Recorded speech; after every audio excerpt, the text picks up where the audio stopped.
What's up mga kaibigan? Also, another day, another mini vlog tayo dito sa Japan. So, ayun nga guys, dahil biyernes na uli ngayon ay mag-check ulit tayo ng saglitan sa ating mga alaga.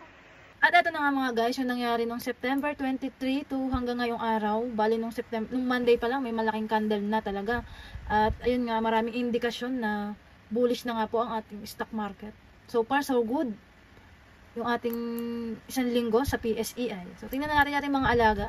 Unahin na muna natin si SMPH, ayun.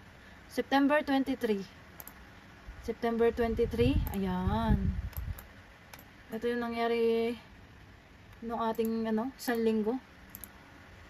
Ba ay nag-breakout din naman nga eh. Ayan may sumilip. Medyo nag-breakout yung ating last price ngayong araw.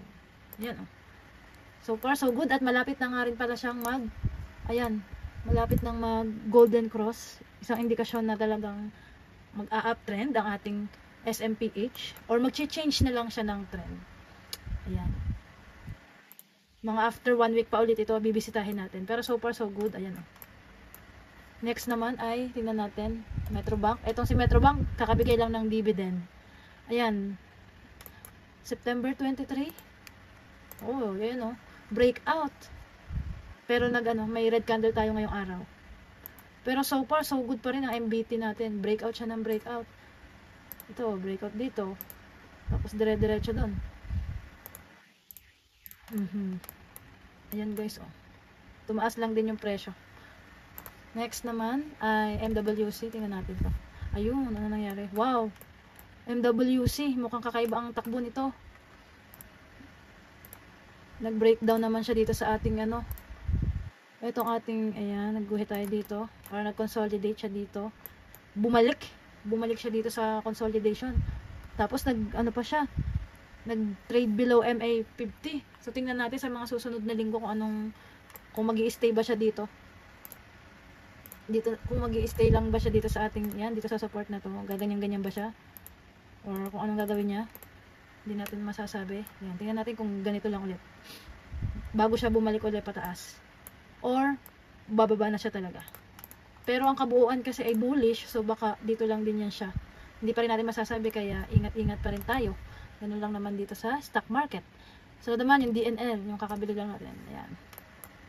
Dito ako natawa ng DNL pero ngayon lang siya.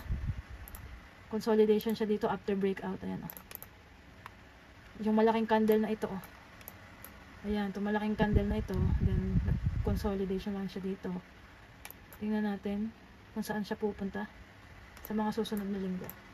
Okay pa naman, wala tayong gagawin dyan. Keeper, yung ating keeper. Ganun pa rin. At trend pa rin. Nag-ano lang siya nagpo-form lang siya ng higher low. Ayan papaganyan lang siya So far, wala tayong gagawin sa keeper. Tingnan natin yung MAC. Ayun, ang ating MAC. Nung 20 last, ito, yung start ng week natin ay parang siya. Ito yung 23 Monday, isang green candle, kaso nag-retrace naman siya ng 4 na araw. And then, ayun, dito lang siya nag-support na siya dito. Malamang dito na lang din muna yan. Dahil, uptrend, bullish pa rin naman. Naka-breakout na siya dito sa ating binantayang resistance. Naka-breakout na siya dito. Ayan So far, so good sa MAC. May isa pa pala akong ipapakita sa inyo. P-Gold. Ayan. Yung pure gold natin. Finally, konti na lang. Makakabawi na tayo. Ito ang isang stocks na malaki yung binaba niya. Dahil ito yung average price ko. Itong block na to. Mula dito sa block na to, bumaba siya ng ilang percent. Dito guys yung aking average price. Yan, dyan sa block. Hanggang sa umabot siya ng negative 33% ako dyan dati. Pero ang ginawa ko lang dyan is hold lang. Hold.